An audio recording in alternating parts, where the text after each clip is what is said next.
మంచిది, దేవునికి మహిమ కలుగునుగాక.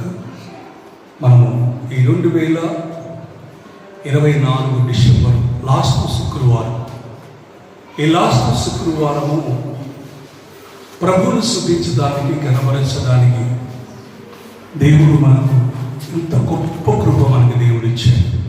దేవుడు ఇంత గొప్ప కృప ఇచ్చాడు కనుక ఈరోజు నేను చాలామందితో చెప్పాను, వెండమ్మ లాస్ట్ శుక్రవారం వచ్చిన మీరందరూ దీవించబడుదురుగాక. హల్లెలూయా. బైబిల్ గ్రంథంలో నుంచి ఈరోజు ఈ శుక్రవారము ఒక ప్రత్యేకంగా పరిశుద్ధాత్మ దేవుడు మీతో మాట్లాడాలని ఆశపడుతున్నాడు. మాట వస్తున్నాను చూడు. హల్లెలూయా. మాట చూసినప్పుడు ఇక్కడ ఈరోజు మన జీవితంలో ఇప్పుడు దాకా 300 సంవత్సరాలు అంటే 301 రోజు మనము గడిపిన దినాలు ఉన్నాయి. రాత్రి పగలు 300 రాత్రులు, 300 పగళ్ళు. ఈ 300 రాత్రులు, 300 పగళ్ళు మనము దేవుడు తన రెక్కల కింద భద్రపరిచి మన సజీవులంలో ఉంచాడు. అయితే ఈరోజు మన ఏ విషయమై మనం ప్రార్థించాలి? ఒకటి గుర్తుంచుకో, రాబోయే దినాలు భయంకరమైన పరిస్థితులు ఉన్నాయి. ప్రభు యొక్క రాకడ సమయం ఉంది. ఈ ప్రభు యొక్క రాకడ సమయంలో మనం నేర్చుకోవాల్సింది మనం ఎలా ఉంటే దేవుని యొక్క రాజ్యంలోనికి వెళ్ళగలుగుతాం. మన జీవితంలో మరి మనం వచ్చిన సంవత్సరమైన 366 రోజులు మరి మనకు ఎలాగా గడుపుతాయి అని చూస్తే ఈరోజు పరిశుద్ధాత్మ దేవుడు మీతో నాతో మాట్లాడాలని ఆశపడుచున్నాడు. చూడండి, మత్తయి సువార్త 6వ అధ్యాయం నుంచి మనం చాలా విషయాలు రాయబడి ఉన్నాయి. కొన్ని విషయాలు మాత్రం జ్ఞాపకం చేసుకుందాం. చూడండి, మొదటి నుంచి మనం జాగ్రత్త గ్రహిస్తాం. మత్తయి సువార్త, మనుష్య కుమారుడు చదవండి. మనుష్య కుమారుడైనా మనుషులకు కనబడవలనని వారి ఎదుట నీ నీతి కార్యము చేయకుండా జాగ్రత్త పడి మీ పరలోకముందున్న మీ తండ్రి మీ ఫలము పొందును. చిన్న ప్రార్థన చేసుకున్నాం. మా పరిశుద్ధుడైన నా తండ్రి యేసయ్య, నీ కొందనాలు చూపిస్తున్నాం.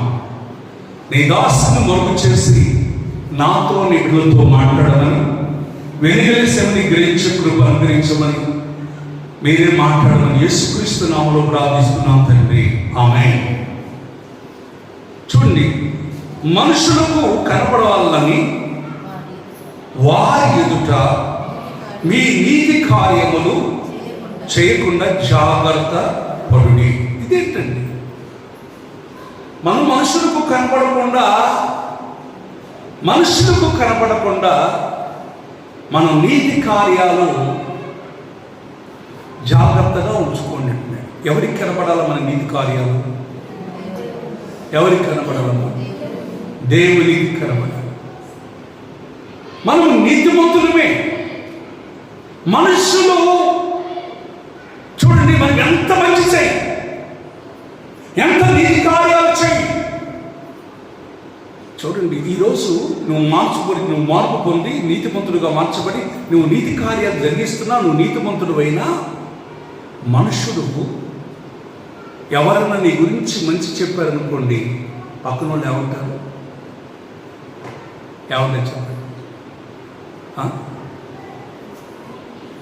అబ్బో, ఆమె నీతిమంతుడు అలా మీరు ఎందుకు చెబుతున్నారు ప్రజలు?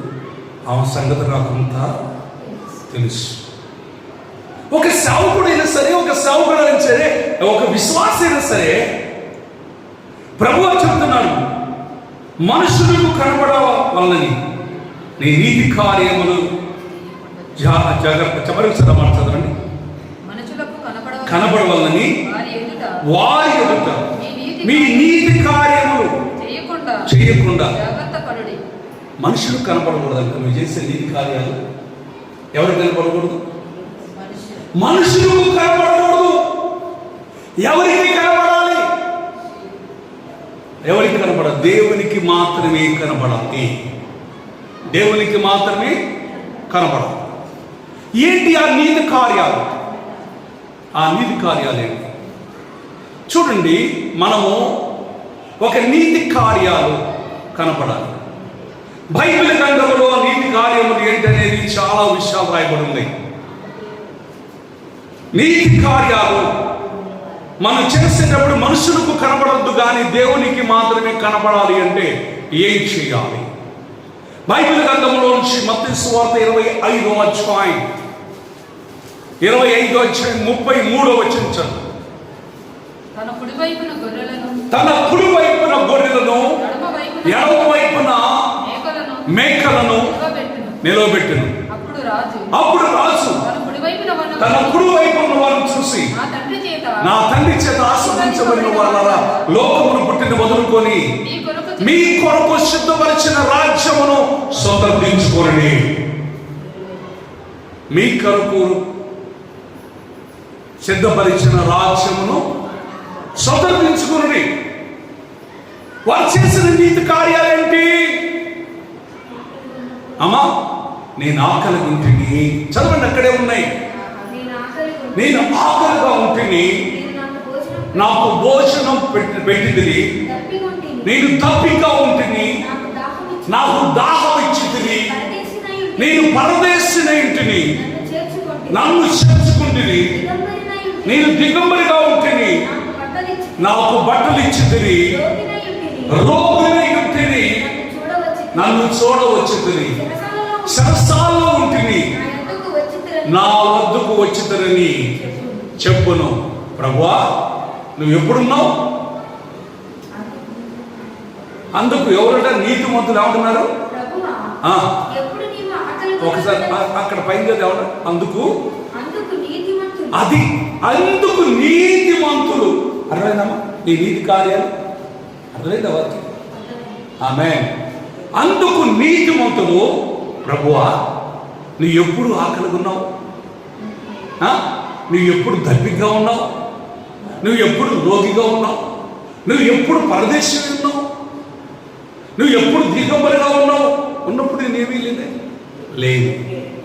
అల్పులైన మీరు ఒకరికి చేశారు కనుక నాకు చేసి గట్టిగా సపోర్ట్ కొట్టే. ఇది ఎవరికి కనపడి? నువ్వు చేసిన నీతి కార్యాలు ఎవరికి కనపడ్డాయి? అమ్మా, ఎవరికి కనపడ్డాయి? ఎవరికి కనపడ్డాయి? లక్ష్మి, గట్టిగాల్లో చేద్దామా? గట్టిగాల్లో చేద్దామా? హల్లెలూయా. నేను ఒకరోజు, ప్రేమైన దేవుని బిడ్డలారా, మీకు చాలాసార్లు చెప్పుంటాను, సూర్యాపేట దగ్గర ఒక ప్రార్థనకు పోయాను. 20 రూపాయలు ఇంటి వద్దాం అనుకున్నాను. 20 రూపాయలు 3 రోజులు నేను సాక్ష్యం చెప్పాలి. 3వ రోజు మీటింగు. నాకు 2 రోజులు ఇవ్వలేదు. నన్ను ఎట్లా చేపిస్తున్నానంటే షాప్లో పని చేపిస్తున్నాను. అండ్ ఇక్కడ షాప్కి వచ్చిన అదివరకు నేను కోళ్ళపార ఉన్నప్పుడు, చికెన్ సెంటర్ ఉన్నప్పుడు వాళ్ళకి కానుక ఇచ్చేవాడిని. కాబట్టి 1000 రూపాయలు 2000 రూపాయలు వాళ్ళకే ఇచ్చేవాడిని. కాబట్టి నన్ను మంచిగానే చూసుకున్న తర్వాత ఎన్ని పోయిన తర్వాత ఉట్టి చేతులతో పోయాను. ఇప్పుడు వాళ్ళే నాకు కానుక పెట్టారు. ఒక 50 రూపాయలు ఉంటే అది తీసుకొని నేను వెళ్ళిపోయాను. ఆ ఊరు వెళ్ళిపోయినప్పుడు అయిపోయినాయి, డబ్బులు అయిపోయినాయి. అక్కడ 3వ రోజు అంటే ఫస్ట్ రోజు ఇవ్వలేదు. మళ్ళీ దాంట్లో వేయటానికి వాల్ పోస్ట్లో నా ఫోటో వేశారు, నాకు పెట్టారు. అంటే నా సాక్ష్యము అని వేశారు. ప్రియమైన దేవుని ఒక విషయాన్ని జ్ఞాపకం చేసుకుని, 3వ రోజు పాపం నాతో పాటు పనిచేస్తున్నారు. అంటే సువార్త పని అన్ని మొత్తం మొత్తం నేను కూడా ఊకోనుగా ఏదో పని చేయాలి. ఎందుకంటే బెదరకుండా ఉండలేము. వారితో పాటు పనిచేస్తున్నాను. బెదరు ఒక 20 రూపాయలు ఇంటివ్వండి, ఇంటికి వెళ్ళిన తర్వాత మీకు మనాడు చేస్తున్నాను. అట్లా నలుగురిని అడిగాను. ఎవరు లేవన్నా, మా దగ్గర 20 రూపాయలు ఉంటాయి ఆడతాయని. సేవకు వచ్చిన కొత్త 2021 అంటే 2001లో అదేవిధంగా సేవకు వచ్చిన కొత్త. అప్పుడు చూసినప్పుడు ఎండాకాలంలో నేను ఏప్రిల్లో వచ్చాను, అది మే నెలలో జరిగిన విషయం చెప్తున్నాను. మే నెలలో జరిగింది ఆ విషయం. సేవకు వచ్చింది ఏప్రిల్లో సేవకు వచ్చాను. మే నెల లాస్ట్ వీక్లో జరిగింది. డేట్ గుర్తులేదు కానీ ఒక్క 20 రూపాయలు ఉంటే ఖమ్మం దాకా వచ్చేసి ఎట్టబట్ట ఖమ్మం వచ్చేస్తే చాలు. ఖమ్మం వస్తే సూర్యపేట నుంచి ఖమ్మం వస్తే అక్కడి నుంచి ఏదో టికెట్ లేకుండా నేను మధ్య రావచ్చు అనుకున్నా నేను. అని లాస్ట్ రోజు ఎవరి దగ్గర లేదు, ప్రార్థన చేస్తున్నాం, ఉపవాసం ఉండి ప్రార్థన చేస్తున్నాం. ప్రార్థన చేస్తున్నప్పుడు మనసు ఏమనిపించింది, ఎంతమందికి ఇచ్చి ఉంటాను ప్రభా, ఒక్క 20 రూపాయలు వాళ్ళు ఎవరు నాకు తెలియదు కానీ ఒక్క 20 రూపాయలు నిత్తే బాగుండు కదా, వెళ్ళిపోయేవాడు కదా. మరి వాళ్ళని నన్ను పిలిచిన వాళ్ళు అడగడం పద్ధతి కాదు. వాళ్ళని అడిగితే బాధపడతారేమో, మళ్ళీ ఎవరుకుంటారేమో అని ఆలోచన చేసి ఫస్ట్ పాటలు అయిపోయినాయి. మళ్ళీ స్టేజీ మీదకి బ్రహ్మాండంగా పిలిచారు. స్టేజీ మీద కూర్చున్నారు. మొదట ఆయన ప్రసంగం అయిపోయింది. అయిపోయిన తర్వాత మనం ఏం మాట్లాడుకున్న తర్వాత లాస్ట్లో నాకు ఇచ్చారు అయ్యగారు జనపటి పాల్ గారు. వారు సాక్ష్యం చెప్తారు, ఒక 10 నిమిషాలు సాక్ష్యం చెప్తారు, కూర్చోండి అన్నారు. అప్పటికే 10 అయింది, నైట్ 10 అయిపోయింది టైం. కూర్చోమన్నాను, కూర్చోమన్నాను. ఇప్పుడు దాకా కూర్చున్నారు కదా, లేచి నిలబడండి అని. లేచి నిలబడమని చెప్పేసి ఆరాధన చేస్తున్నాను. ఆ ఒక్క పాట అంటే ఎగురుచున్నది విజయ పతాకం అని ఆ పాట పాడుచున్నప్పుడు సాతానాన్ని కేకలు మొదలుపెట్టి గట్టిగా చూద్దామా. ఆ పాట పాడుతున్న కేకలు పడుతున్నాయి. ఆ కేకలు పెట్టి ఆరాధన అయిపోయింది. ప్రార్థన చేసుకొని సాక్ష్యం చెప్పాడు. సాక్ష్యం వాక్యం వీళ్ళు ఆపమంటల, వెనకాల ఉన్నోడు ఎవరు ఆపమంటల. సాక్ష్యం వాక్యం ఖచ్చితంగా 1 గంటన్నర అంటే 11:30 దాకా అయిపోయింది. ఎవరు ఆపమంటల. హల్లెలూయా. చూస్తున్నప్పుడు వెంటనే దేవుడు వాడుకుంటున్నాడు. అక్కడ దేవుడు మాట్లాడటం, సాక్ష్యం ద్వారా వాక్యం 2 కలిపి చెప్పి వాక్యం చెప్తూ ఉన్నప్పుడు చెప్పిన తర్వాత ప్రార్థన చేశాను. ప్రార్థన అయిపోయింది. లాస్ట్ ప్రార్థన అయిపోయిన తర్వాత అందరూ ముగించారు. ఆయన పక్కన పాస్టర్ గారు, మీరు ఇట్లా వాడబడతారు, నాకు కూడా తెలియదు, నాకేం తెలుసు, మీరు అట్లా అనుకుంటే మీరు ఫస్ట్ రోజు ఇచ్చేవాళ్ళు ఇంకా జనం బాగా ఇచ్చేవాళ్ళు. అద్భుతాలు అసలు ఏం లేదు, కేకలు పెట్టిన దేయాలి. ఇప్పుడు 20 రూపాయల కోసం అడిగిన వాళ్ళు ఇప్పుడు ప్రార్థన చేయించుకుంటూ అందరూ నా దగ్గరికి వస్తుంది. పెద్దయ్య గారి దగ్గర గోట్ల నా దగ్గరికి వస్తున్నాం. నా దగ్గరికి వచ్చి ప్రార్థన చేయించుకొని 20 రూపాయలు 10 రూపాయలు వాళ్ళు నాకు కానుకిస్తున్నారు. కానుకిచ్చి చూస్తున్నప్పుడు కానుకిచ్చేసరికి కల్లా ఐమంతో జేబులోనే పెట్టుకున్న ప్రార్థన చేసే వాళ్ళకి అసలు ప్రార్థన చేస్తుంటేనే అద్భుతాలు జరిగినాయి. ఇళ్లలో పడుకున్న వాళ్ళు కూడా తీసుకుని వచ్చారు. పడుకున్న వాళ్ళు కూడా బలహీనతకున్న వాళ్ళు కూడా తీసుకొని వచ్చి ప్రార్థన చేసి చూసినప్పుడు ఎంత అయిందో తెలిసి 1 గంట అయిపోయింది. అప్పుడు భోజనాలకు వెళ్ళిపోయాం. మొత్తం అయిపోయింది, భోజనాలకు వెళ్ళిపోయాం. ఇద్దరు అన్నారు, అయ్యగారిని కొద్దిగా మా ముసలాయన బాగాలేదు, కొద్దిగా ప్రార్థన అమ్మ భోజనం చేసి వచ్చానంటే లేదు మీరు వచ్చి ప్రార్థన చేసుకోండి అండి. అప్పుడు సిస్టర్ పాస్టర్ గారు పంపించాడు. పోయాను. అక్కడ ఒక ఇంటికి పోతే 10 ఇళ్ళకి ప్రార్థన చేశాను. 2 అయింది. ఆడికి వచ్చాను. నైట్ 2 అయిపోయింది.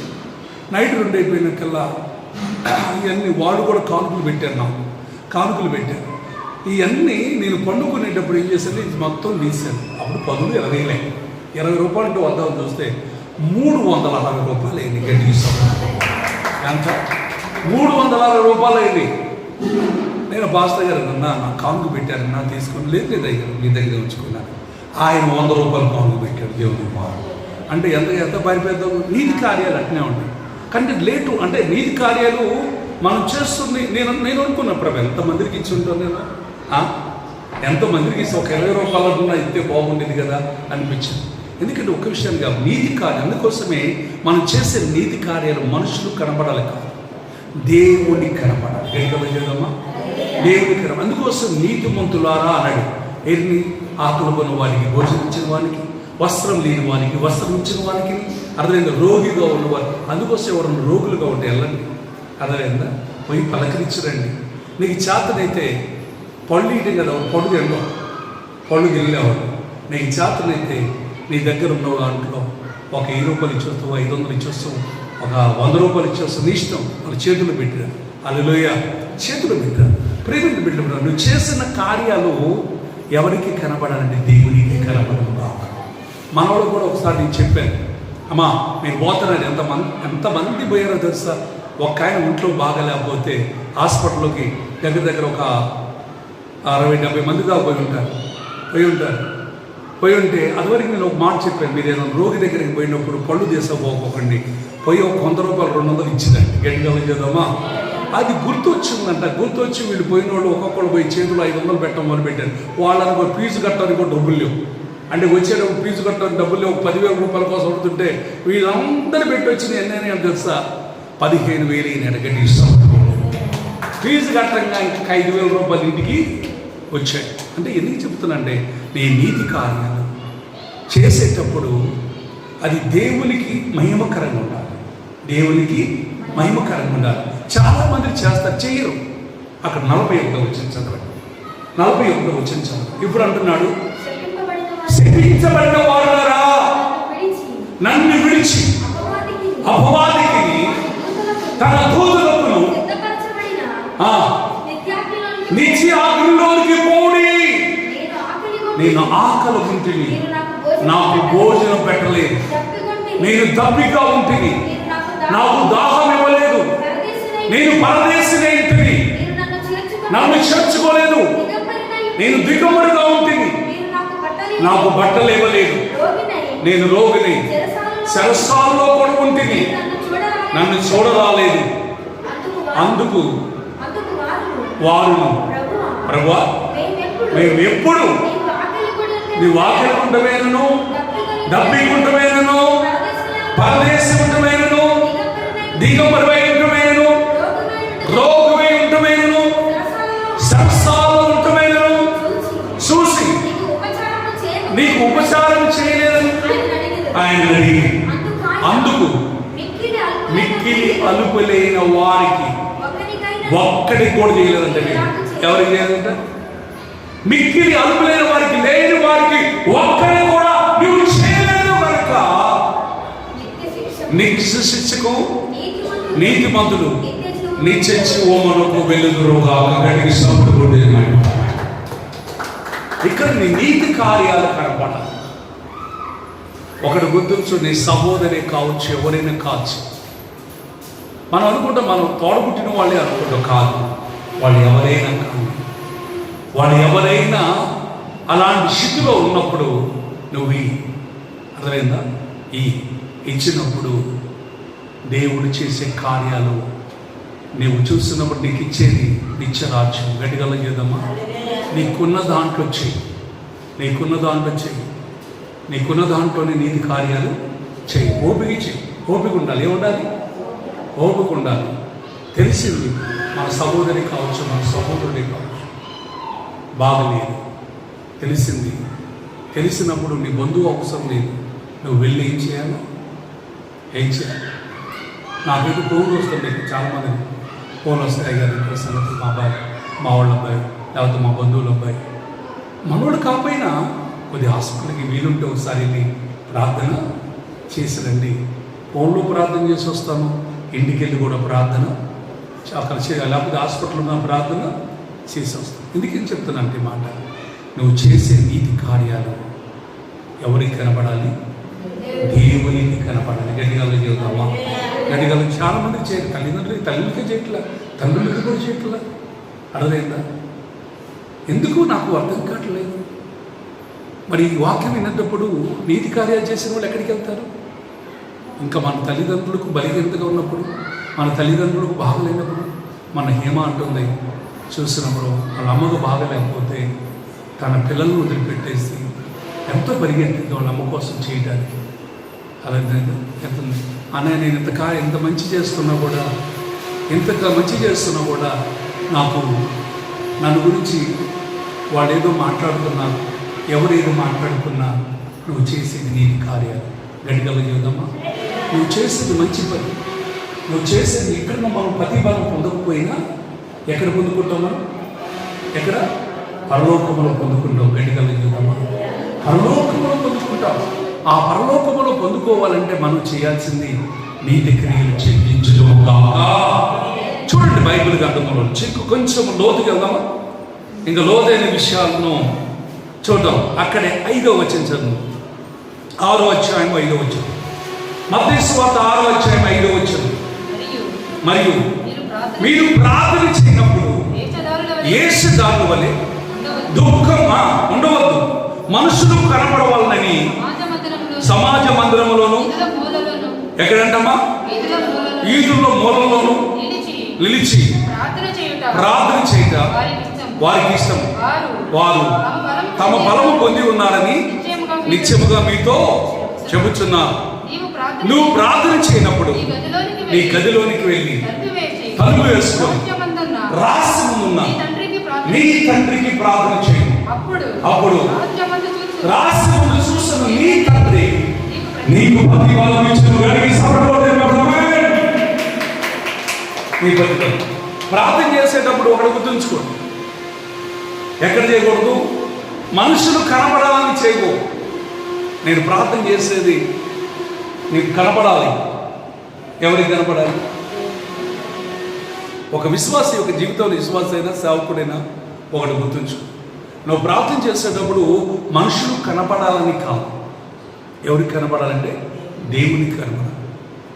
ఇది వాక్యం చాలా అర్థం చేసుకోవడానికి ప్రయత్నించండి, చాలా అర్థం చేసుకోవాలి. మరియు మీరు ప్రార్థన చేయనప్పుడు వేషధారుల వలె దుఃఖముక్కులై ఉండుకుడి. ప్రార్థన చేసేటప్పుడు కొంతమంది ఏమొస్తుంది? కొద్ది బాధ కలుగుతుంది అనుకోండి, కష్టం వచ్చింది అనుకోండి, ఏడుపు వస్తుంది, దుఃఖం వస్తుంది. ఈరోజు నా ప్రియమైన సహోదరి జ్ఞాపకం చేసుకో, నువ్వు ప్రార్థన చేసేటప్పుడు ఎలా చేయాలి? దుఃఖంతో చేయాలి. అక్కడ రాయదు, జాగ్రత్తగా రాయండి. మరియు మీరు ప్రార్థన చేయనప్పుడు 5వ వచనం, వేషధారుల వలె ఉండవద్దు. మనుషులు కనపడవాలని సమాజ మందిరములోను వారికి ఇష్టం. వారు ఏమనుకుంటారంటే మేము ఫలము పొందామనుకుంటున్నారు, కానీ ఫలం పొందట్లేదు. దేవుడు చేస్తున్నాడు, ఓకే, పై కొద్ది ఫలమే ఏదైనా పొందినా.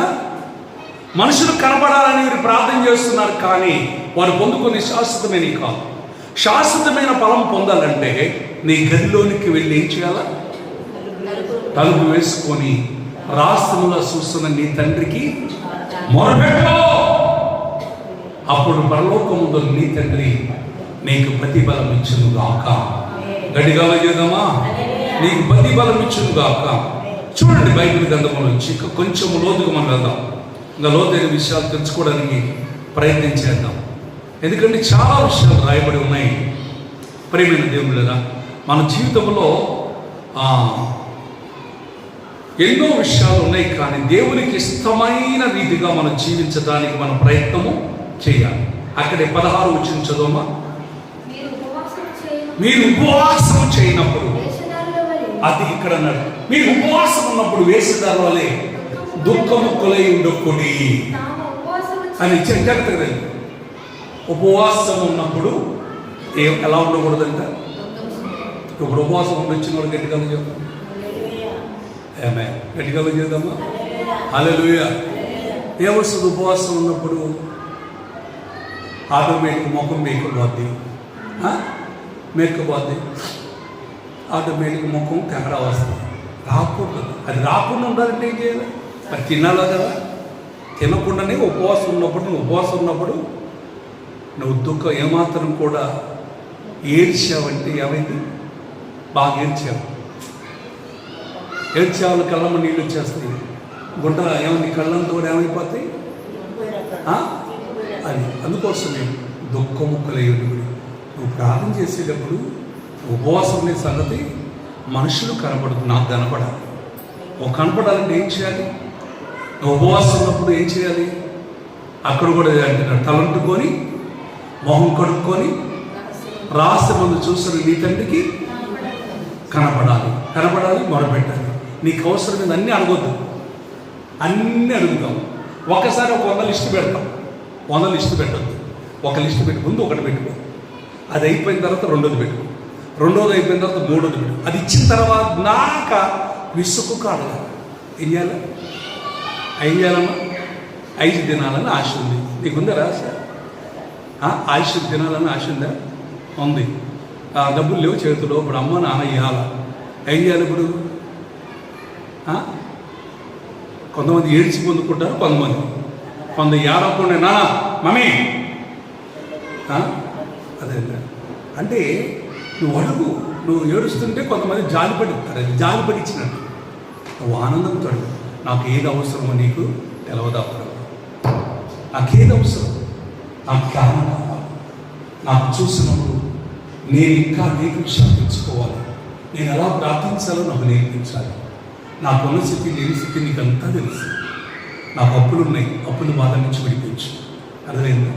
నా బిడ్డలకు మంచి ఉన్నతమైన చదువులు చదివించు ప్రభు. ఒక గురి పెట్టుకోవాలి.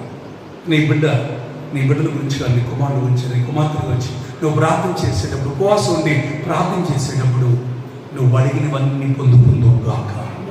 అడిగాలి చేద్దామా? పొందుకుందువు గాక. నేను ఒకటే ప్రార్థన చేస్తాను. మమ్మీ కూడా మేము అందరం అడిగితూనే ఉంటాం. పొద్దున్న ప్రార్థనకు వచ్చినప్పుడు అన్నీ అడుగుతున్నాం. మాకంటే ముందు ఒకసారి చెప్తే మమ్మల్ని నోటేట్ చేసుకుని ఆ విషయాలన్నీ ప్రార్థన పెట్టింది చెబుతున్నాం. మనం ఆ ప్రార్థన పెడుతున్నప్పుడు ఆమె అవును గాక ఇంతే. ఒకరికొకరు ఏకీపిస్తున్నప్పుడు అవును గాక అది ప్రార్థన చేస్తున్నప్పుడు అయిపోతూనే ఉన్నాయి. గట్టిగా చేద్దామా? ఆ కార్యాలన్నీ జరుగుతూనే ఉంటాయి. మనం అది జరిగిన తర్వాత ఇప్పుడు క్రిస్మస్ గురించి ఇంకా మనకు దుప్పట్ల కోసం వాటి కోసం ఇంకా ప్రార్థన చేయాల్సిన అవసరం లేదు. ఇప్పుడు ఏం ప్రార్థన చేయాలి? ప్రభు రేపు ₹1,00,000 అవసరం ప్రభు భోజనాలకి అని చెబుతుంది. ఏం చేయాలి? అప్పుడు వాటి కోసం ప్రార్థన చేయాలి. ప్రభు ఇది అయిపోయింది, మీ భోజనాల కార్యక్రమం ప్రభు ఏసీ పెట్టేస్తాను, ఏసీ కావాలి అని చెబుతున్నాను. ఒకటి అయిపోయిన తర్వాత ఒకటి అడగాలి. అర్థమవుతుందా నేను చెప్పేది? అంటే మీకు కూడా అన్ని సమస్యలు ఉంటాయి, అన్నీ ఒకసారి పెట్టకూడదు. అర్థమైందా? అన్నీ ఒకేసారి అన్ని కొనియమంటే నానే ఏమంటారు చెప్పు? చెప్పవే? ఒకటి ఇచ్చిన తర్వాత అర్థమైందా? ఇది ఇచ్చిన తర్వాత మళ్ళీ 2 రోజులు ఆగు, 4 రోజులు ఆగు, మళ్ళీ ఇంకేదో అవసరం అడుగు. అర్థమైందా? ఇస్తలేమా? 2 రోజుల తర్వాత ఇస్తలేదా? లేకపోతే జీతం వచ్చాక ఇస్తలేదు అంటే చెబుతున్న మాట. మన తల్లిదండ్రులు కాబట్టి ఆ మాట చెప్పచ్చు. దేవుడు నువ్వు అది అడిగిన తర్వాత 2 రోజులు అడక్క మునిపే దేవుడు నీకు ఇచ్చునుగా. మనకి ఏది అవసరం తీర్చబడునుగా. ఒక్క విషయం, దేవుడికి ఇష్టంగా ఉండాలి. అందుకోసమే మనుషులు కనబడాలని నిమిత్తము నీ నీతి కార్యాలు చేయకుండా జాగ్రత్తగా చూసుకుని. అర్థమైందా? నీ నీతి కార్యాలు మనుషులు కనపడాలి కాదు. ఎవరికి కనపడాలి? నీకు దేవుడి నింద నువ్వు పొందుకోవాలంటే ఏం కనపడాలి? ఏం కనపడాలి? నీ నీతి కార్యాలు కనపడాలి. నువ్వు చేసే ప్రార్థన ఉండాలి. నువ్వు చేసే మంచి పనులు ఉండాలి. నువ్వు చేసే మంచి పనులు ఉండాలి. అప్పుడు దేవుడు నీకు ఇచ్చును గాక. గట్టిగా చెబుదామా? నీకు ఇచ్చును గాక. ఇందాక ఒక ₹4,000 వచ్చినాయి. 30 కేజీలు రాశాడు, ఉల్లిగడ్డలు రాశాడు. 4,000 వచ్చింది. ఒకటి ఎంత బాగుంది. ఏదో ఒకటి అంటే ఒకేసారి కొనాలంటే వాటికసారి డబ్బులు ఉండమని ఏం చేయాలి? శుభ్రంగా ఆ బెదర్ దగ్గర పోయినాక అప్పుడే లోడ్ దిగుతుంది. వెంటనే ఒక అరకింట ఉల్లిగడ్డలు తీసుకొచ్చారు ప్రదేశం అన్న. ఎంత అన్న? ₹50 హోల్సేల్ అన్న. దేవుడికి అంటున్నావు కాబట్టి 40,000 ఇచ్చేసి నాకు పడ్డ రేటే గడియాల్లో చేద్దామా అంటే ఒక విషయం చెప్తాను. ప్రార్థన చేయి. నీకెప్పుడు ఎంత అవసరమో, ఏ సమయంలో ఏం కావాలో అవన్నీ రేపటి కాల సమస్తమును సమకూరుస్తాను. అందుకోసం రోగిలు రాసిన పత్రిక మీరు ఒకసారి చదవండి. 8వ అధ్యాయం 28వ వచనం చదవండి. దేవుణ్ణి ప్రేమించు వారి కనుక అక్కడ చదవండి మాట. దేవుణ్ణి ప్రేమించు వారికి అనగా తన సంకల్పం చొప్పున పిలువబడిన వారికి మేలు కలుగుటకై సమస్తమును సమకూడి జరుగుచున్నవని మీరు వేరుగుదురు. గట్టిగా చేద్దామా? ఇప్పుడు మనం దేవుని ప్రేమిస్తున్నాం, అవునా? ఓకే, చూడండి. ఇక మత్తయి సువార్త 23వ అధ్యాయం 5వ వచనం. 23:5 మనుషులకి కనబడ నిమిత్తము, మనుషులకి కనబడాలని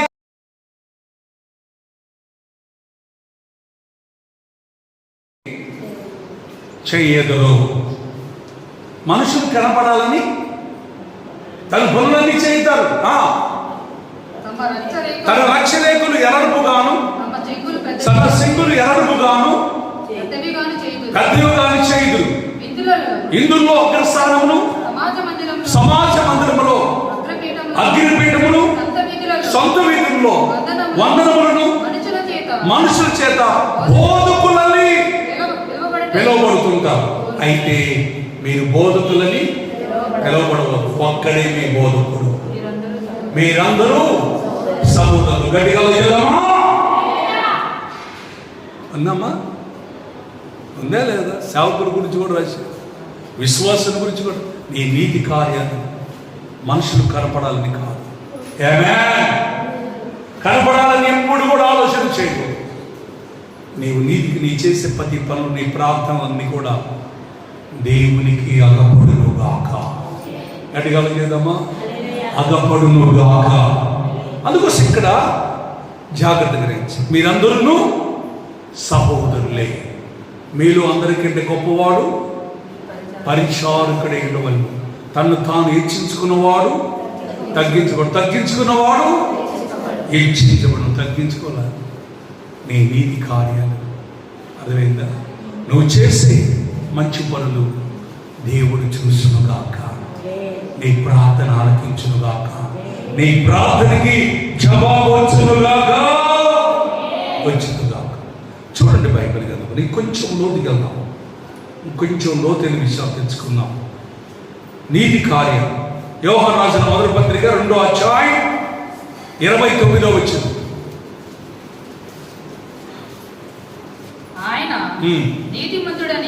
ఆయన నీతిమంతుడని మీరు ఎరిగి ఉన్న ఎడల నీతిని జరిగించు ప్రతివాడు ఆయన మూలముగా పుట్టి ఉన్నాడని ఎరుగుదురు. హల్లెలూయా.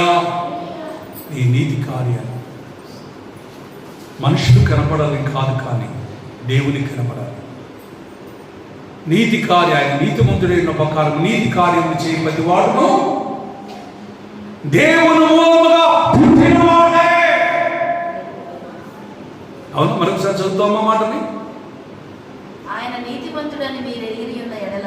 ఎవరమ్మా యేసు ప్రభు నీతిమంతుడని మీరు ఎరిగి ఉన్నారా లేదా? ఎరిగి ఉన్నారా? ఆయన నీతిమంతుడని మీరు ఎరిగిన ఎడల నీతిని జరిగించు ప్రతి వాడును ఆయన మూలముగా పుట్టి ఉన్నాడు. ఆమేన్. నువ్వు నీతిమంతుడిగా ఉండు, నువ్వు యథార్థత కలిగి ఉండు. ఆయన కార్యాలు అద్భుతాలు నీ వెంటనే జరుగునుగాక. నేనంత చేసిన చాలామందిని నేను పొద్దున్న లేసిన కానిచ్చి ఆ చేతులు పడిపోతున్నాయి. ఎంత చేసిన నన్ను గుర్తించే వాళ్ళు ఒక్కళ్ళు లేరు, నా గురించి పట్టించుకునే వాళ్ళు ఒక్కళ్ళు లేరు. అనుకోకు, మనుషులు కనపడాలి. మనుషులు ఎప్పుడు కూడా అర్థమైందా అమ్మా? యేసు ప్రభు ఉపవాసం ఉంటున్న సంగతి ఎవరికి తెలిసి? మత్తయి సువార్తలో 4వ అధ్యాయం మొదటి వచనంలో ఆయన ఉపవాసం ఉండడానికి ఎవరు తోడుకొని ఆత్మ చేత కొనుక్కోబడ్డాడు. ఎక్కడికి పోయాడు? ఆయన అరణ్యంలోకి పోయిపోయాడు. అరణ్యంలోకి వెళ్ళిన తర్వాత ఎన్ని రోజులు ఉపవాసం ఉన్నాడు? 40 రాత్రులు 40 పగళ్ళు ఉపవాసం ఉన్నాడు. ఉపవాసం ఉండి బాగా మామూలు ఉపవాసం అది ఏమో 40 రాత్రులు 40 పగళ్ళు ఆయన మంచి నీళ్లు కూడా ముట్టుకోలేదు. ఏమే నీళ్లు కూడా ముట్టుకోలేదు. మనం ఉండే ఉపవాసాలు మంచిది అవుతున్నాం, అది కూడా ఒక పూట ఉంటున్నాం, అది కూడా ఒక పూట ఉంటున్నాం. కానీ ఎవరికి తెలిసింది ఉపవాసం ఉంటున్న సంగతి? అంటే ఈయన ఉపవాసం ఉన్నప్పుడు ఏం పొందుకుంటున్నాడు? ఈయన ఏం పొందుకుంటు? తండ్రి శక్తి అంతా పొందుకుంటున్నాడు. అలా పొందుకుంటున్నాడు. ఇప్పుడు అది తెలిసింది. ఇది అంటే నా మాట ఏదని మనిషి ఆయన బాగా కలుగున్నాడు. కల ముందు ఎవరు ఎదురయ్యారు? సాతాను ఎదురయ్యాడు. సాతాను ఎదురు ఏమంటున్నాడు? ఆ రాళ్ళను రొట్టెలో ఉన్నట్లు ఆజ్ఞాపించరాదా? ఒక్క నిమిషం. ఆ రాళ్ళను రొట్టెలో ఉన్నట్లు ఆజ్ఞాపించరాదా? అప్పుడు ప్రభు అన్నాడు, మనిషి రొట్టె వలన కాదు, కానీ దేవుని నోట వచ్చిన ప్రతి మాట వల్ల జీవించు. జీవించినాను. ఎక్కడికి తీసుకెళ్ళి ఎత్తైన కొండ మీద తీసుకెళ్ళాను. ఇక్కడి నుంచి దూకు, నీ పాదములు రాయి తగలకుండా వారు తన చేతుల మీద ఎత్తి పట్టుకుందరుగా అన్నాడు. సాతాను వాక్యం తెలవదేం కాదు, వాడి దగ్గర నుంచి నిలిచినోడి. సాతాను కూడా చర్చిలో ఉండి వాక్యం ఉండదంట. అర్థమవుతుందా? వాక్యం ఉంటుంది, జాగ్రత్త. వాడు ఏంటంటే వాటి పక్కన నడవదు, ఎట్టగాని చెడగొట్టాలి. మనం ఎంత నీతిమంతులుగా ఉండాలి, ఎట్లనో బాబులో పడేయాలి. అది జాగ్రత్తగా కనిపెట్టాలి. ఇంటికి పోగానే ఎంతకన్నా వాక్యం విని ఈరోజు తీర్మానం చేసుకుని ఇంటికాడికి వెళ్ళగానే మనకి ఎదురయ్యేది ఏంటి తెలుసా? సాతాను. అత్తలో అన్న దూరింది, కోడలో అన్న ఎవరిలో ఒకడు దూరింది, లాస్ట్కి భార్యలైన దూరింది. అది దూరం కూడా కుక్కలైన దూరింది లాస్ట్. అదే దానికి దూరం, దాని పందిలో కూడా దూరం, అన్నింటిలో దూరింది. దానికి ఎక్కడ అవకాశం దొరికిందో నేను అప్రయత్నం చేయాలి. నీ ప్రార్థన అంతా అర్థమవ్వాలి. నువ్వు నీతిమంతురాలుగా ఉంటుంది దానికి ఇష్టము లేదు, నువ్వు నీతిని జరిగించడం దానికి ఇష్టము లేదు. ఏదో ఒక అభివృద్ధి మాట అనాలి. గట్టిగాలు చేద్దామా, గట్టిగాలు చేద్దామా, ఏదో ఒకటి నీతిగా పడేది. అందుకో సాతాను ఎక్కడ కూడా అంత శోధిస్తున్నా ప్రభు అన్నాడు. లాస్ట్ మనం చూస్తే 11 వచ్చిన చదవండి. అక్కడ 10 వచ్చిన చదువు.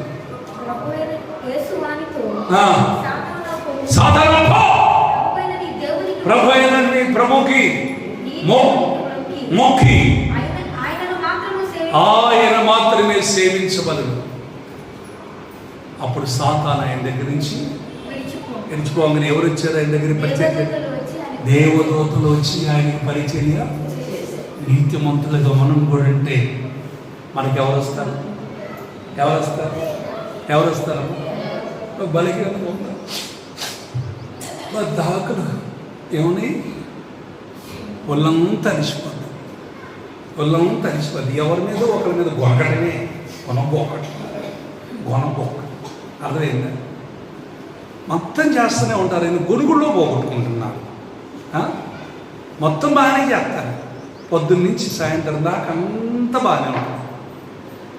లాస్ట్ పండుకోబోయేటప్పటికల్లా ఏదో ఒక గొనుగుడు రోగం. అర్థమైందా? నువ్వు గొరిగావంటే మొత్తం అంతా ఏమైపోయింది? నువ్వు చేసిందంతా అర్థమైపోయింది, జీరో అయిపోయింది. హల్లెలూయా. ఒక ఆమె చూసినప్పుడు మంచి మటన్ వండిందంటే వాళ్ళ ఆయన ఇద్దరు తిందామని, పిల్లలు కూడా ఇద్దరు కలిసి నాకు ఆయన కుటుంబంతో మంచి తినాలని 7 మాసం తీసుకొచ్చి వాళ్ళ ఆయన మంచి వండమని బజారుకి పోయాడు. బజారుకి పోయి కొంచెం లేట్గా వచ్చాడు. అక్కడ బజారు పోయేటప్పటికి ఎవరు కలిసారో లేదు, కొద్దిగా లేట్గా వచ్చాడు. బాగా ఆకలి అయితే మరి తినవచ్చుగా, తినడం రాదు. మళ్ళీ వాళ్ళ ఆయనతో కలిసి తినాలి, మంచిది. కొద్దిగా లేట్ అయినందుకు ఇంకా కొనవడం మొదలుపెట్టింది. ఇంక తింటాడా? ఎప్పుడైనా అన్నం పెట్టేప్పుడు కొనకండి. లక్ష్మి కొద్దిగా లేకపోతే మనం కొద్దిగా మీరు పండుకొని ఉంటారు, నిద్రపోయిన టైం పోతున్నారు, తలుపు కొట్టేసి అప్పుడే నిద్ర పడుతుంది.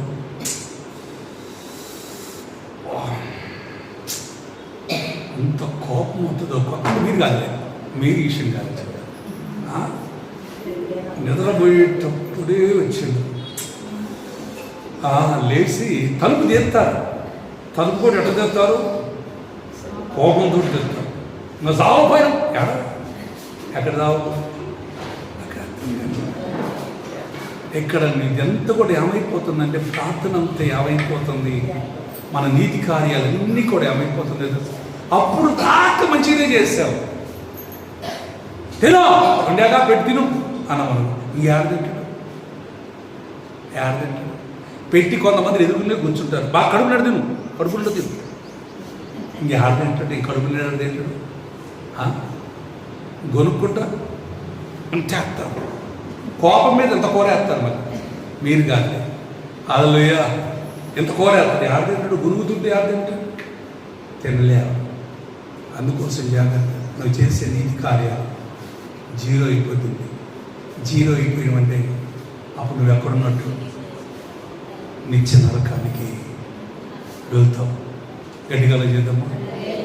నీతో పాటు అపవాదికి ఏర్పాటు చేసిన ఆ నిత్య నరకంలోకి నువ్వు వెళ్తావు. నువ్వు పెట్టేటప్పుడు నీ భర్తకే కావచ్చు, నీ అత్తకే కావచ్చు, నీ పిల్లలకే కావచ్చు, భోజనం పెట్టేటప్పుడు ఎంత ప్రేమగా పెట్టాలి. ఇప్పుడు నువ్వు హోటల్కి వెళ్ళారా? హోటల్ భోజనానికి వెళ్ళారా?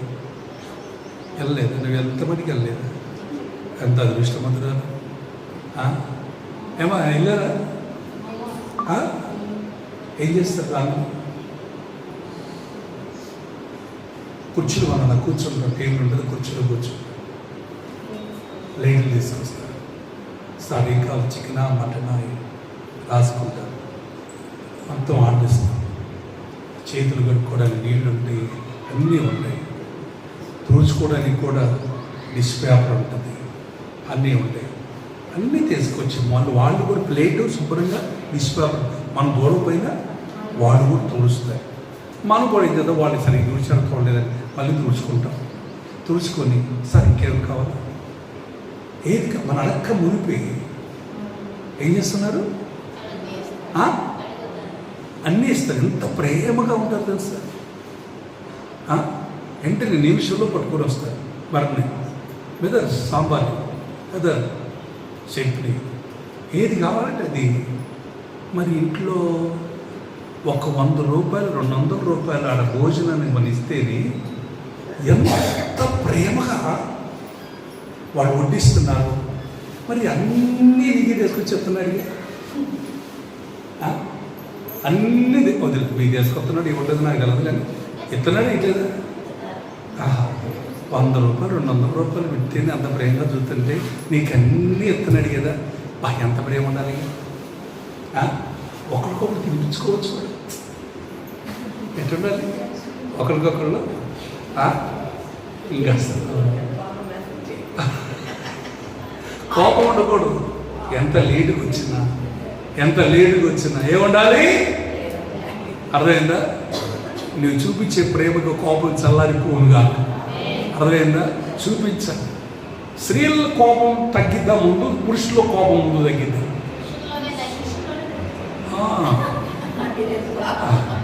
ఏమో బాబురావు గారిని అడగాల, మా బాబురావు గారిని అడగాలి. లేదు, ఎవరికి? స్త్రీలలో కోపం వచ్చిందంటే అది చల్లారేటప్పటికల్లా అది నీరు పోసినా మళ్ళీ రగులుకుంటూనే ఉంటుంటుంది అన్నమాట. నిప్పుల మీద నీరు పోసిన పొగొక్కనే ఉంటుంది. అర్థమైందా? కోపం అనేది అసలు లెక్క పెట్టకుండా బైబిల్ ప్రకారం అయితే మాత్రమే స్త్రీలారా ప్రభువుని కోలి మీ స్వపురుషునికి లోబడి ఉండండి అంటాడు. అన్ని విషయాల్లో స్త్రీ మౌనంగా ఉండాలి, కానీ బోధించడానికి కానీ మాట్లాడడానికి అవకాశము లేదు అంటాడు పౌలు గారు. అందుకోసం ముందు ఈ మాటలు చెప్పాడు. పౌలు గారికి చాలా అనుభవాలు ఉండి ఉండొచ్చు. గట్టిగా చేద్దామా? అనుభవాలు ఉండవు, చూసి ఉండొచ్చు. అందుకోసం మన చూడాల్సినవి చాలా ఉన్నాయి. హల్లెలూయా, హల్లెలూయా. ఒక్క విషయాన్ని మనం జ్ఞాపకం చేసుకోవాలి. మన జీవితంలో మనం చేసే వాటిని, నీ నీతి కార్యాలు ఎవరికి కనపడాలి? అత్తమామలు కుళ్ళుకోవాలి. మీరుంటే దాన్ని బట్టి పక్కింటి వాళ్ళు కుళ్ళుకోవాలి. ఏది కుళ్ళుకోవడం ఏంటి? ఎంత బాగుంటున్నారు, ఎంత ప్రేమ కలిగి ఉంటున్నారో. ఏం చేయాలి? ఎవరు గులుకోవాలి? పక్కింటి వాళ్ళని గులుకోవాలి. అట్లనండి క్రైస్తవులంటే అమ్మో ఇద్దరు పోతారు. ప్రార్థనకి ఇద్దరే పోతారు, బజార్కి పోవాలని ఇద్దరే పోతారు, ఎక్కడైనా ఫంక్షన్ పోవాలని ఇద్దరు పోతారు. ఒక్కళ్ళు. అది బైబిల్ ప్రకారం. ఎట్లుండాలి? ఇద్దరిద్దరు వెళ్ళమన్నాడు. అసలు బైబిల్ ప్రకారంగా నరుడు ఒంటరిగా ఉండడం మంచిది కాదని, తన సాధీన సహాయము చేయుటకు తన గాఢ నిద్ర కలిగచేసి స్త్రీని చేసి తన సాధీన సహాయం చేయడానికే జతపరిచాడు. అవునా? ఏమా చెప్పండి? జతపరిచాడు. ఒకరికొకరు ఎలా ఉండాలి? ఇప్పుడు సహకారులుగా ఉండాలి. ఒకరికొకరు ఏమాత్రం ఎక్కడికి పోతున్న నిద్రపోండి. ఎక్కడ పోతున్నా? ముసలోళ్ళు అయిన తర్వాత సరే నువ్వు పడిపోతే ఒకళ్ళు లేపడానికి అవకాశం. ఇద్దరు ఉన్నప్పుడు, ఇద్దరు ముగ్గురు ఉన్న చోట నేను ఉంటానన్నాడు. ఒక్కడున్న చోటన ఉంటానని చెప్పిన యేసయ్య. చాలామంది ఒంటరిగా పోవటం ఇష్టం. అది ఎవరి పని అనుకుంటున్నాం? సాతాను పని. ఒంటరిగా ఉంటే ఇష్టం. ఒంటరిగానే ఉండాలి, ఒంటరిగానే పోవాలి, ఒంటరిగా పోవాలి. ఒక పాస్టర్ గారు ఒంటరిగా పోతున్నాడు, భార్యను తీసుకోవాలి. మాకు ఒకసారి వదిలి ఒకసారి కనపడ్డాడు. అది టీ షర్ట్ వేసుకున్నాడు, ఇన్షర్ట్ వేసుకున్నాడు, షూ వేసుకున్నాడు. మేము అనుకోలే. బాబురావు గారు నేను చూశాను. టీ షర్ట్ వేసుకుని ఉన్నాడు. పలకరిద్దామా అవుతా, మళ్ళీ మనుషులు పోలి మనుషులు ఉంటారుగా, మళ్ళీ ఇది ఒక బాధ. ఆయనే పలకరించాడు. పైసలో అయ్యాడు. ఎన్నో ఒక్కడే వచ్చి ఒక్కడిని కొద్ది పని మీద వచ్చి ఒక్కడు వస్తే ఇంకొక తీరుగా ఉంటావా? ఇద్దరు వస్తే కొద్ది భయం ఉండాలి. ఇద్దరు ఉండాలి. ఇద్దరు ఉన్నప్పుడు సాతానికి నువ్వు సాతాను ఆలోచనలు కూడా నీకు రావు. విశ్వాసం జీవితంలో ఎప్పుడైనా సరే మీ ఆయన గారి గట్ట ఇంక నుంచి మార్చుకోండి. వచ్చే సంవత్సరం కల్లా మార్పు పొందాలి. అమ్మాయి ఒక్కదానే పోయిరా, నేను ఇంటికాడే ఉంటలే, నాకు నువ్వు వస్తేనే పోతా బావా, నేను లేకపోతే లేదు. నువ్వు వస్తే కాసేపు పోయొద్దాం, లేకపోతే లేదు. అర్థమైందా? పిల్లలేదు సరే, పిల్లలు కూడా నేను ఒంటరిగా వదిలిపెట్టుకోకండి. మీరు వెళ్ళండి. అపవాది శోధిస్తుంది. చీకటికి అపవాది ఒంటరిగా ఎప్పుడు నువ్వు దొరుకుతావో, అవ్వ ఒంటరిగా దొరికింది. అవ్వమ్మ గారు దొరకంగానే ఏమంటుంది? ఈ పండు తింటే సాగుని సాగు. అర్థమైందా? నువ్వు దేవత వలే ఉంటావు అన్నాడు. ఎవరి మాట ఉంది? ఒంటరికి పోవటం వల్ల సాధారణ మాట ఉంది. తినొద్దు పండు తినిపించింది. మళ్ళీ తను తీసుకొచ్చి ఎవరికి పెట్టింది? నీ వలన ఒకటి గుర్తుంచుకుని నూతన సంవత్సరంలోకి వెళ్ళేటప్పటికల్లా మన జీవితంలో చాలా మార్చుకోవాలి. మన నీతి కార్యాలు మనుషులకు కనబడేటట్టుగా ఉండకుండా జాగ్రత్త పడాలి. దేవునికి కనపడునుగాక, దేవునికి ఇష్టమైనగా ఉండునుగాక. నువ్వు ప్రార్థించినా అది దేవునికి ఇష్టముగా ఉండునుగాక. అదే చాలామంది ఒంటరి జీవితాన్ని జీవిస్తూ ఉంటారు. ఒంటరిగా ఎప్పుడు కూడా, ఒకప్పుడు నువ్వు ఒంటరిగా ఉండొచ్చు, కానీ వివాహమైన తర్వాత ఒంటరి జీవితాన్ని ఎప్పుడు ఆలోచన చేయకు. ఎప్పుడు నీ పిల్లలతో ఉండాలి, నీ భర్తతో ఉండాలి. ఒంటరిగా ఉన్నప్పుడు అపవాది నేను పాపంలో పడేసే అవకాశాలు, చీకట్లో ప్రవేశించే అవకాశాలు ఎక్కువగా ఉంటాయి. ఒక వ్యక్తి వదిలే బైబిల్లో మనము చూస్తే ఒక వ్యక్తి ఉన్నాడు. ఆ వ్యక్తి చూసినప్పుడు ఒంటరికి వెళ్ళిపోయాడు. తన తండ్రిని విడిచి తప్పిపోయిన కుమారుడు గురించి ఎన్నోసార్లు మనం విన్నాం. తప్పిపోయిన కుమారుడు ఏం చేశాడు? తన తండ్రి దగ్గర ఉన్నంతసేపు, తన అన్నతో ఉన్నంతసేపు, తల్లిదండ్రులతో కలిసి ఉన్నంతసేపు తన గొడవ పెట్టుకుని తన ఆస్తి ఉన్న భాగం తీసుకొని వెళ్ళిపోయాడు. దూర ప్రాంతంలోకి వెళ్ళిపోయాడు. ఒక్కడే వెళ్ళిపోయాడు. సమస్తం తీసుకుని పోయాడు. పోయేటప్పుడు పట్టు వస్త్రాలతో బంగారం ఏళ్ళకి చూసినప్పుడు అన్నీ కలిగి వెళ్ళాడు. వచ్చేటప్పుడు లాస్ట్కి ఏమైపోయింది? ఒంటరిగా ఉండటం వల్ల అందరూ అలా తాగుబోతులు. ఒంటరిగా ఉండేటప్పటికల్లా అతను చెప్పేది ఎవరు లేదు. ఆస్తి మొత్తం పోయింది, అన్నీ పోగొట్టుకున్నాడు. లాస్ట్కి తినటానికి తిండి లేక, ఆకలి తట్టుకోలేక ఎక్కడి చేతం పందులు యజమానుడి దగ్గరికి వెళ్ళాడు. పందుల యజమానుడి దగ్గరికి వెళ్ళాడు. పందులు గాయటానికి జీతం పెట్టుకున్నాడు. ఆ పందులు బలిగంటే పొట్టు బలిగంటుంది, కానీ బలిగా వినపడుతుంది. ఒకసారి సౌండ్ ఒకసారి చేయమ్మా. మీకు ఉన్నాయా పందులు? తాతయ్యతో ఇప్పుడు లేవు, అప్పుడు ఉన్నాయా? 5 ఏళ్ళకి తినేటప్పుడు బలికి శబ్దం, అది పోయిన ఆలస్యం, మామూలు శబ్దం చేయవు. అర్థమైంది?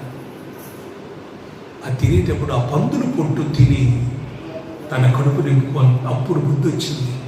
అయ్యో, నా తండ్రి దగ్గర అనేక పరివారు ఉన్నారు, వారు 3 పూటలు భోజనం చేస్తున్నారు.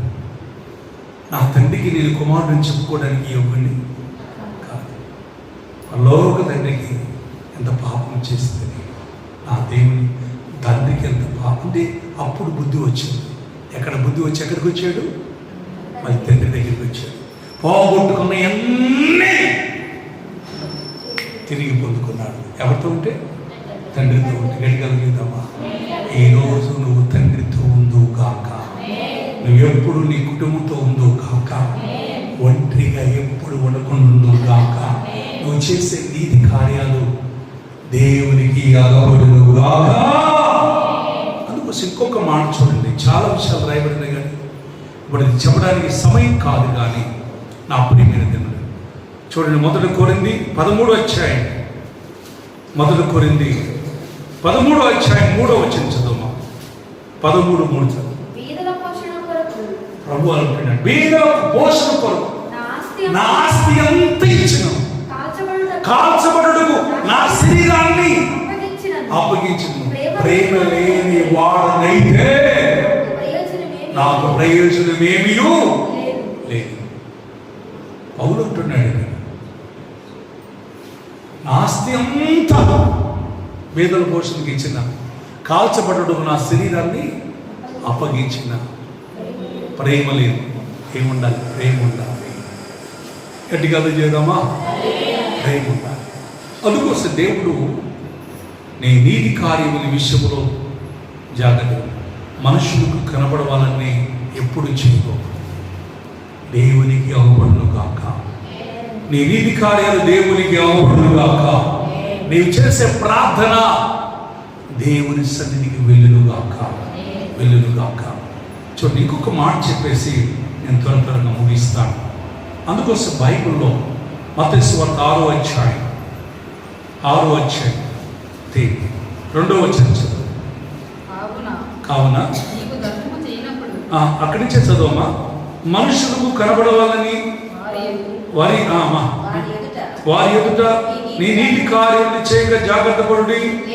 లేని యెడల పరలోకమందున్న నీ తండ్రి పొందరు. ఒక్క నిమిషం, ఎవరి దగ్గర పొందరంట? పరలోకమందున్న మీ తండ్రి యొద్ద ఫలము పొందదు. నువ్వు ధర్మం చేయనప్పుడు మనుషులకు ఘనత పొందాలని వేషధారులు ఈదుల్లోను నీ ముందు బోర ఊదినప్పుడు బోర ఊదింపు. అది చేస్తా, నేను ఇది చేస్తా.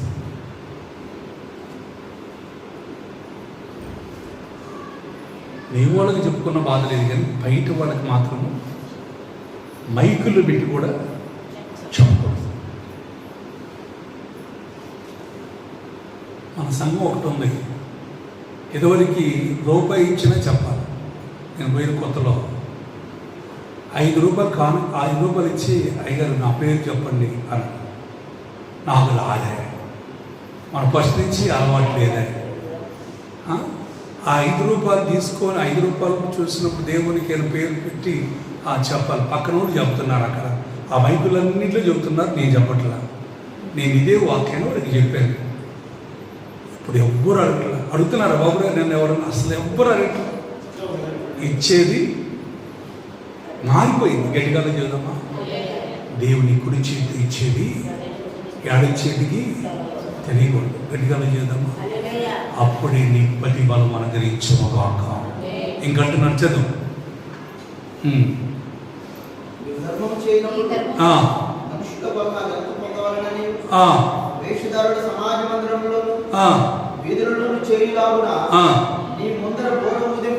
నీ ముందు బోర ఊదింపవద్దు.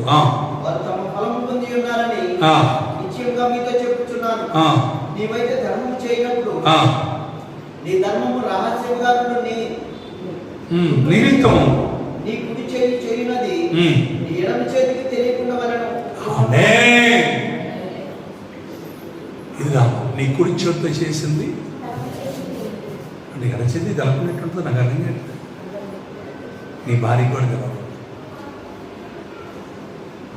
చిన్న ఉదాహరణ చెబుతున్నాను. నేను చేసే మొత్తం కూడా మా ఆవిడ చాలా కదా, అంటే మంచి కాదు, చెడ్డ కాదు, మంచి చేసేది మా ఆమె కూడా తెలదు.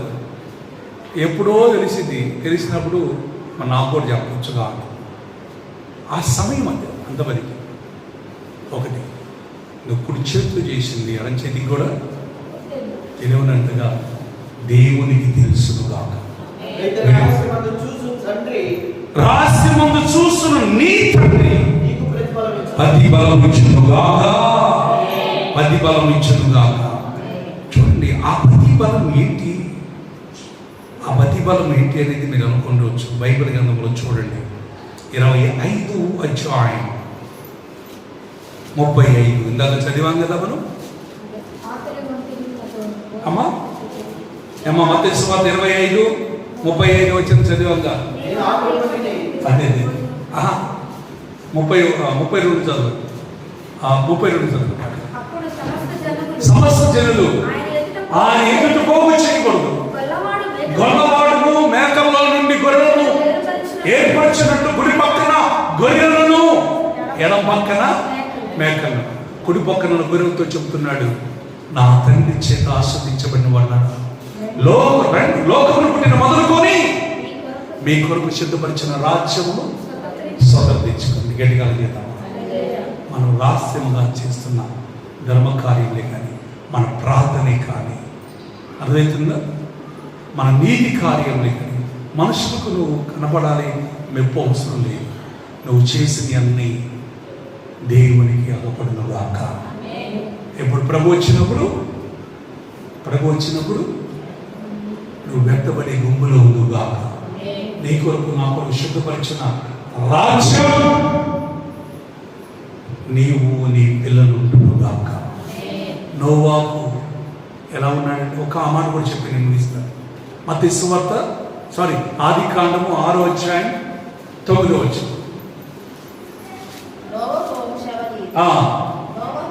నోవాహు నీతిపరుడును తన ధర్మలో నిందారహితుడును నోవాహు దేవునితో నడిచాడు.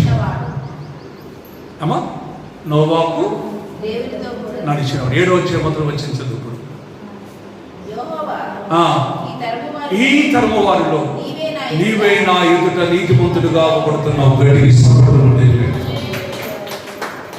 ఆ జలప్రయం వచ్చినప్పుడు నీతిమంతుడిగా కనబడుతున్నా కానీ నీవు, నీ భార్య, నీ 3 కుమారులు, నీ 3 కోడలు లోపలికి వెళ్ళండి. అంతే. ఎటుగా చేయడం లోపలికి ఏలో.